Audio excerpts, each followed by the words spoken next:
वसल्लम ने हिजाम का तजवीज़ फरमाया कि अल्लाह के नबी सल्लल्लाहु अलैहि वसल्लम से साबित शुदा सुन्नत का अमल है। इससे करवाने से हदीस पाक में कराता है तकरीबन 172 बीमारियों का अल्लाह ने इसके अंदर इलाज और शिफा रखी है। इसलिए ये जो इलाज है इसे न समझा जाए कि ये कदीम इलाज है, अल्हम्दुलिल्लाह कदीम इलाज है, लेकिन अल्लाह ताला ने इसके अंदर बहुत सारी बीमारियों से शिफा रखा है।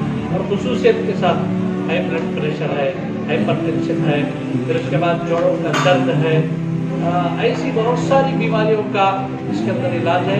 दौर नबूवत में भी इसे कहते हैं, फिक़ह की किताबों में आता है कि सिंगी लगवाना, ये लफ्ज़ आता है फिक़ह की बड़ी बड़ी किताबों के अंदर। तो वही अमल है जो आज कपिंग का जो अमल हो रहा है, कप लगाते हैं, इसके ज़रिए से इलाज हो रहा है। अल्हम्दुलिल्लाह इसका इलाज हो रहा है। हमारे जो केस के जो डॉक्टर हज़रात थे वो भी यहाँ पर तशरीफ़ फरमा है। मैं दुआ करता हूँ कि अल्लाह ताला हज़रात की खिदमत को कबूल फरमाए।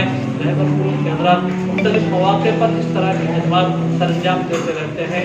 हमारी दुआ है कि अल्लाह ताला इनकी खिदमत को कबूल फरमाए। अल्लाह ताला इनकी खिदमत को कबूल फरमाकर इनके आखिरत के लिए इसकी जज़ा अता फरमाए।